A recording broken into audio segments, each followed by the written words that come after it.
السلام علیکم۔ Welcome to classic entertainment channel. امید ہے آپ سب ٹھیک ٹھاک ہوں گے، خیر خیریت سے ہوں گے اور آپ کا دن بھی اچھا گزر رہا ہوگا۔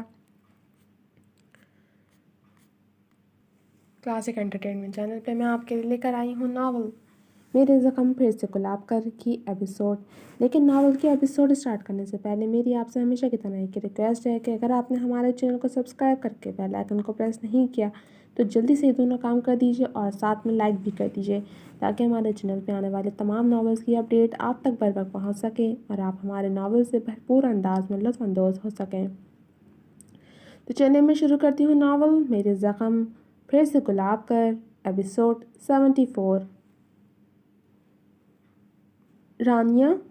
اگلے ہی پل وہ شدت بھرے انداز میں اسے خود میں سمو کر کچھ اس طرح بھیج گیا تھا کہ رانیہ کو اپنی پسلیاں آپس میں جڑتی ہوئی محسوس ہوئیں۔ آنسو جو پہلے ہی بہہ رہے تھے ان کی روانی میں مزید اضافہ ہوا تھا۔ اس کا یوں بے قراری سے گلے لگا لینا کچھ سمجھ میں نہیں آیا تھا۔ وہ تو نفرت کرتا تھا اس سے، اسے تو طلاق کی دھمکی دے کر گھر سے نکال دیا تھا، دوسری شادی کر لی تھی جس میں سے اس کی ایک اولاد اس کے سامنے تھی جبکہ دوسری دنیا میں آنے والی تھی۔ پھر یہ والہانہ پن کیوں؟ اپنے ہی سوالوں میں الجھتی وہ اس بات پر بھی غور نہیں کر پائی کہ اسے میمون سے الگ ہوئے ابھی محض 3 سال ہوئے تھے جبکہ حریم 5 سال کی تھی۔ 3 سالوں میں وہ دوسری شادی کر کے 5 سالہ بچی کا باپ کیسے ہو سکتا تھا؟ رانیہ بھلے ہی یہ سب سوچ رہی تھی مگر جو اسے سکون میمون کی قربت میں آیا تھا وہ اسے میمون سے الگ ہونے کی اجازت نہیں دے رہا تھا۔ کہاں چلی گئی تھی تم؟ تمہیں پتہ ہے کتنا پریشان ہو گیا تھا میں؟ میمون نے اسے اپنے سامنے کر کے اس کا چہرہ اپنے ہاتھوں کے پیالے میں بھر کر بے چینی سے پوچھا۔ حریم حیرت سے ان دونوں کو دیکھ رہی تھی جن میں سے ایک والہانہ پن کا اظہار کر رہا تھا تو دوسرا بے تحاشا رو رہا تھا۔ میمون کی نظریں رانیہ پر جمی ہوئی تھی جو پہلے سے بڑھ کر حسین ہو چکی تھی اور آنکھوں پر نظر کے چشمے کا اضافہ ہو چکا تھا جو اس کے چہرے پر کافی جچ رہا تھا۔ شاید آپ بھول گئے ہیں کہ آپ نے مجھے خود اپنے گھر سے نکالا تھا۔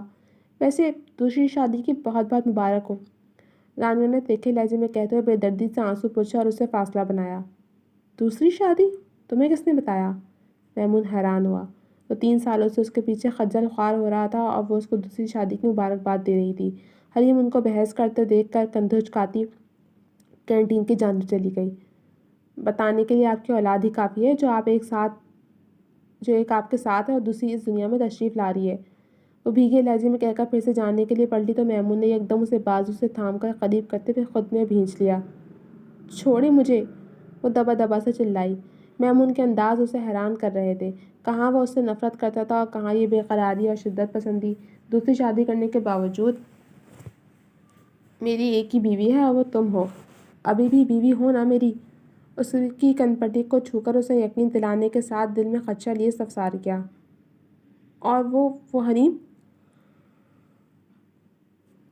رانیہ نے پوچھا تو وہ ہنسا۔ دوست کی بیٹی ہے، اس کی بیوی ہسپتال میں ہے اس لیے میں حریم کو پک کرنے آیا تھا۔ اور تم نے دیکھا نہیں وہ 5 سال کی ہے؟ تمہیں کیا لگتا ہے تم سے پہلے چھپ کر شادی کر رکھی تھی میں نے؟ میمون نے کڑے لہجے میں استفسار کیا تو رانیہ کا دل ایک دم ہلکا پھلکا ہوا مگر بولی کچھ نہیں۔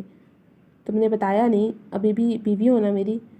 میمون نے ایک بار پھر اپنا سوال دہرایا تو وہ سر جھکاتی اس بات میں سر ہلا گئی جس پر میمون نے سکون بھرا سانس خارج کیا۔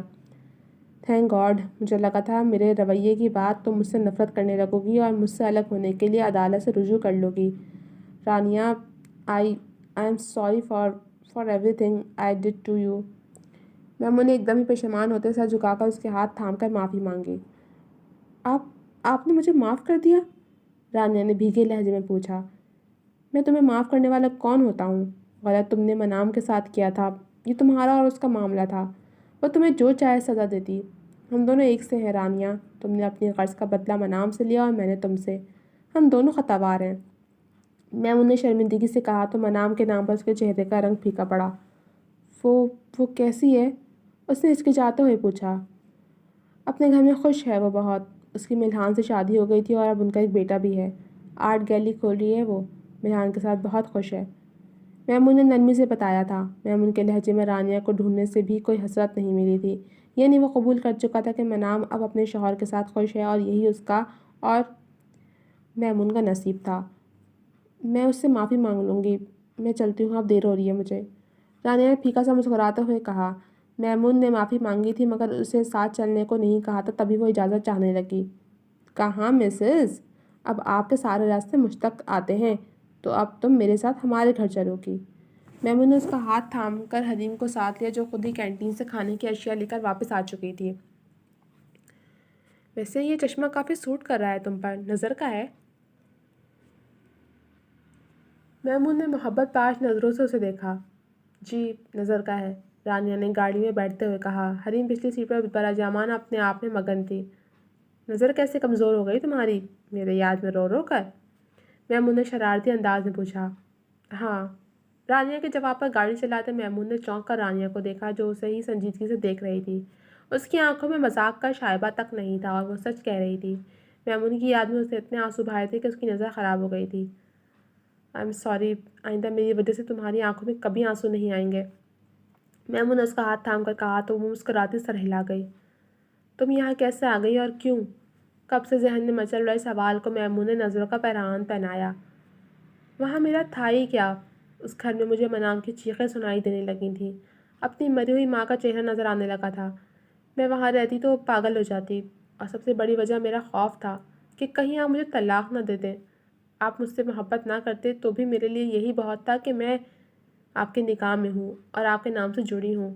اسی شہر میں رہتی تو دل کے ہاتھوں مجبور ہو کر شاید بار بار آپ کے پاس فریاد لے کر آتی، اسی خوف نے مجھے وہاں سے یہاں آنے پر مجبور کیا تھا۔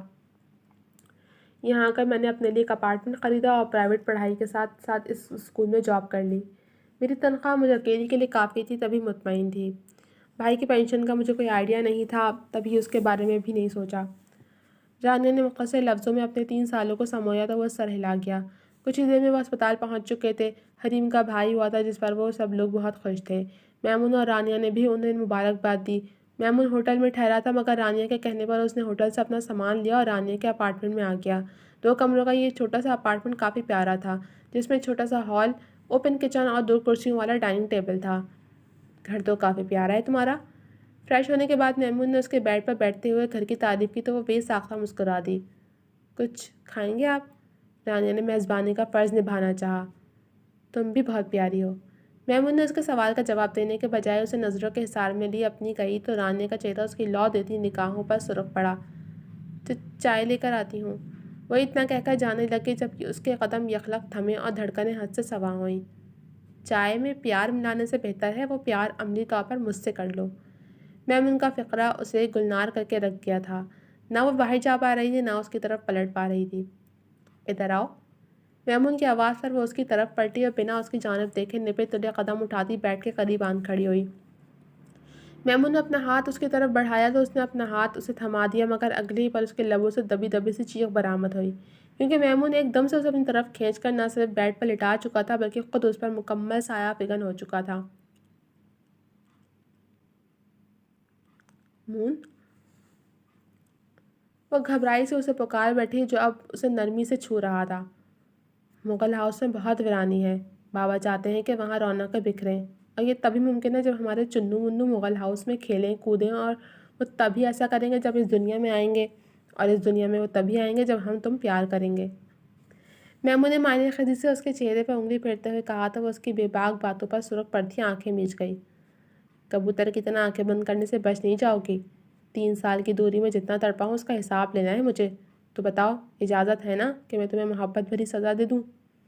میمون نے اس کی ٹھوڈی کو چھو کر کہا تو رانیہ نے سر ہلاتے اس کے سینے میں چہرہ چھپا لیا، جس پر وہ ہنسا۔ تھینک یو مائی لو، نرمی سے کہہ کر وہ اسے اپنی پناہوں میں قید کرتا اسے اپنے 3 سالوں کے روداد سنانے لگا جو اس کے بغیر اس کو یاد کرتے اس کے لیے تڑپتے گزرے تھے، اور رانیہ خاموشی سے اس کی محبت کو محسوس کرتی سن رہی تھی۔ Welcome home. اندر داخل ہوتے احد اور ابیلہ پر پھولوں کی پتیاں نچھاور کرتے وہ چلائے۔ وہ ابیلہ کو سہارا دیے اندر لا رہا تھا جبکہ ذاکر صاحب اور نامین بیگم پیچھے تھے جنہوں نے بچی کو اٹھا رکھا تھا۔ گھر کو منام اور ملحان نے مل کر ملازمین سے سجوایا تھا۔ رابعہ بیگم اور یوسف صاحب بھی یہیں پر تھے۔ میران تو اب بھی بار بار بچی پر پھول نچھاور کر رہا تھا کیونکہ وہ بہت پرجوش تھا۔ وہ سب ابیلہ اور احد کے سنگ ان کے کمرے میں آ گئے جہاں آج کل ان کا قیام تھا۔ احد نے ابیلہ کو نرمی سے بیڈ پر لٹایا اور خود بھی پاس ہی بیٹھ گیا۔ ہماری طرف سے آپ کو بہت بہت مبارک ہو، اللہ پاک بچی کے نصیب اچھے کرے، یوسف صاحب نے کہا تو سب نے خیر مبارک کہنے کے ساتھ ساتھ آمین بھی کہا۔ بچی اب منام کے پاس تھی جسے میران بار بار چوم رہا تھا کہ روئی کے گالوں والی وہ بچی اسے بہت پسند آئی تھی۔ یہ بالکل احد بھائی جیسی ہے، بس ناک ابیلہ کی طرح ہے، چھوٹی سی۔ منام نے بچی کو دیکھتے تبصرہ کیا تو وہ سب مسکرائے۔ بچی بے حد حسین تھی، بالکل احد کا پرتو۔ نام کیا رکھے گا؟ ملحان نے استفسار کیا۔ نام موم اور ڈیڈ رکھیں گے، احد نے کہا تو وہ دونوں تیزی سے نفی میں سر ہلا گئے۔ یہ حق ماں باپ کا ہوتا ہے اور یہ تمہاری پہلی اولاد ہے تو نام تم ہی رکھو، جو نام تم رکھو گے اسی میں ہماری خوشی ہوگی، رامین بیگم نے کہا تو احد نے گہرا مسکرا کر ابیلا کو دیکھا تو جو خود بھی مسکرا رہی تھی۔ ہم اس کا نام معصومہ رکھیں گے، احد نے کہا تو ابیلا نے سر ہلا دیا کہ احد نے بہت پہلے یہ خواہش ظاہر کی تھی کہ اگر بیٹی ہوئی تو وہ اس کا نام معصومہ رکھے گا، ان کے پیار کی نشانی۔ سب کو نام بہت پسند آیا تھا۔ کچھ دیر وہ لوگ وہیں بیٹھے باتیں کرتے رہے اور پھر سب ان دونوں کو تنہائی فراہم کرتے باہر نکل گئے۔ سب کے جاتے ہی احد دروازہ بند کر کے اس کے پاس آیا۔ معصومہ پرسکون سے انداز میں بیڈ پر سوئی ہوئی تھی۔ بہت شکریہ میری جان، احد نے اس کا ماتھا چوم کر کہا تو اس کی آنکھیں نم ہوئیں۔ جتنی تکلیفیں اس نے سہی تھیں ان سب کا انعام تھا یہ شخص جس نے اسے اتنی چاہت، اتنی عزت دی تھی کہ وہ سنبھال نہیں پاتی تھی۔ آئی لو یو، ابینا نے کہا تو احد پہلے چونکا پھر شرارت سے اسے نرمی سے اپنے حصار میں بھرا۔ ایسی عنایت روز روز کیا کرو نا، احد نے اس کے چہرے کے نقوش کو اپنے لمس سے مہکاتے ہوئے کہا تو وہ بے ساختہ مدھم سا ہنس دی۔ جیسے حکم جناب کا، ابینا نے اسے دور کر کے واپس ٹیک لگا کر سر کو خم کرتے کہا تو احد شوخی سے اسے دیکھنے لگا۔ آئی لو یو ٹو لامحدود، احد نے محبت پاش نظروں سے اسے دیکھ کر کہا تو وہ ابھی سر کو خم کر گئی۔ ان کی زندگی اب خوشیوں سے بھر چکی تھی جس میں کوئی تکلیف، کوئی غم نہیں تھا، اور اب یہ خوشیاں اللہ کے کرم سے زندگی بھر ان کا مقدر رہنے والی تھیں۔ وہ سب لوگ ہال میں بیٹھے خوش گپیوں اور میران کی شرارتوں کو انجوائے کرنے میں مصروف تھے جب سب کی نگاہ دروازے کی جانب اٹھی۔ میمون اور رانیہ ایک ساتھ اندر آ رہے تھے۔ رانیہ منام کو دیکھ رہی تھی جو سپاٹ چہرہ لیے اپنی جگہ سے کھڑی ہو چکی تھی۔ باقی سب بھی ان کو دیکھتے کھڑے ہو گئے۔ رامین بیگم اور ذاکر صاحب نام سے تو رانیہ کو جانتے تھے مگر شکل سے نہیں، تبھی انہوں نے یوسف صاحب سے پوچھا تو انہوں نے بتایا کہ یہ منام کی سابقہ نند اور بہترین دوست تھی، جس پر وہ تعصب سے رانیہ کو دیکھنے لگے جس نے دوست ہونے کا حق بھی نہیں نبھایا تھا۔ مجھے معاف کر دو منام، رانیہ نے اس کے سامنے آتے بے ساختہ ہاتھ جوڑے۔ منام کچھ پل اس کو دیکھتی رہی جس کی چشمے کی اوٹ میں چھپی آنکھیں نم تھیں۔ یہ شاید نہیں، یقیناً پچھتاوے کے آنسو تھے۔ اسے دیکھ کر منام کو المیر یاد آیا تھا۔ وہ المیر کو بھولی نہیں تھی کہ وہ شخص اس کی زندگی کا ایک اہم حصہ رہا تھا۔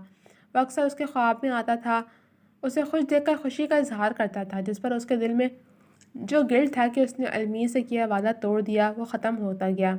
المیر کے لیے وہ اکثر قرآن خوانی کیا کرتی تھی۔ ملحان بھی اس کی قبر پر جا کر فاتحہ خوانی کیا کرتا تھا کہ وہ ایک معصوم شخص تھا، ایک مخلص شخص، اور وہ یہ منام کے کہنے پر نہیں بلکہ دل سے کیا کرتا تھا۔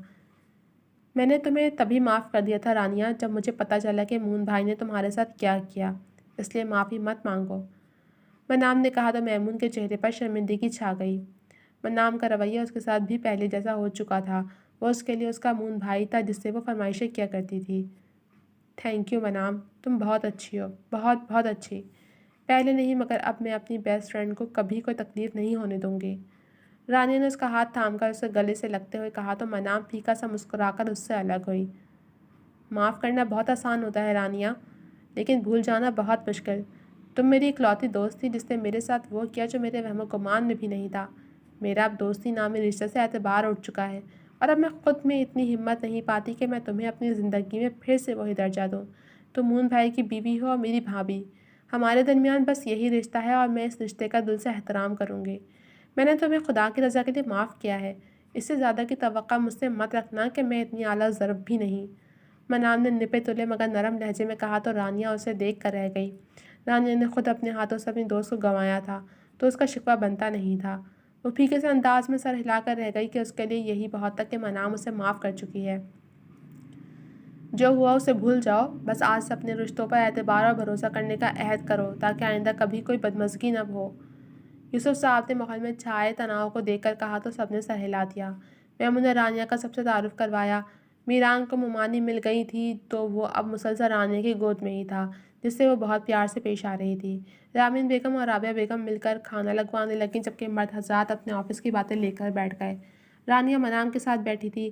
منام میران کو دیکھ رہی تھی جو کارپیٹ پر الٹا لیٹ کر کارپیٹ پر ہاتھ پھیرتا اس کی نرمی محسوس کر رہا تھا۔ تمہاری ملحان سے شادی کیسے ہوئی؟ تم تو اینجل سے محبت کرتی تھی نا؟ رانیہ نے اس سے پوچھا کہ وہ اس کے فون میں میسیجز دیکھ چکی تھی جو اسے اینجل نامی شخص نے کیے تھے۔ ملحان ہی اینجل ہے، میرا اینجل، منام نے محبت پاش نظروں سے ملحان کو دیکھ کر کہا، جو اس کی نظروں پر سوالیہ انداز میں ابرو اچکا کر اسے دیکھنے لگا، جس پر منام مسکراتی نفی میں سر ہلا گئی۔ تو تم نے بھائی سے شادی کیوں کی؟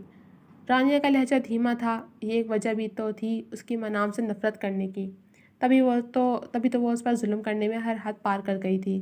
منام نے رخ موڑ کر اسے دیکھا اور پھر مختصر لفظوں میں اپنی غلط فہمی کے بارے میں بتا دیا کہ کیسے اس نے علمیر کو اینجل سمجھا اور پھر کیسے اس کی شادی ملحان سے ہوئی، اور یہ کہ شادی کے بعد اسے پتہ چلا کہ ملحان ہی اس کا اینجل ہے۔ ہاں، وہ شادی سے پہلے اور شادی کے بعد ملحان کے تلخ رویے کو چھپا گئی تھی کہ وہ اپنے رشتے کو کسی تیسرے کے سامنے ڈسکس نہیں کرنا چاہتی تھی۔ رانیہ حیران ہوئی تھی اس فلمی سٹوری پر، مگر کچھ بولی نہیں۔ وہ اور میمون ابیلہ، احاد اور معصومہ سے بھی ملے تھے۔ ابیلہ اور رانیہ کو ایک دوسرے سے مل کر بہت اچھا لگا تھا اور وہ جلد ہی آپس میں فرینک ہو گئی تھیں۔ دوپہر کا کھانا کھا کر وہ سب لوگ اپنے اپنے گھروں کا روانہ ہو گئے۔ میمون اور رانیہ کے گھر پر ایک سرپرائز ان کا منتظر تھا۔ جی تو جناب، تک کے لیے صرف اتنا ہی۔ کیسے لگی آپ کو یہ ایپیسوڈ؟ کمنٹ سیکشن میں اپنی رائے کا اظہار ضرور کیجیے گا۔ جلد ملوں گی آپ سے اگلے ایپیسوڈ کے ساتھ، تب تک کے لیے اجازت دیجیے۔ اللہ حافظ۔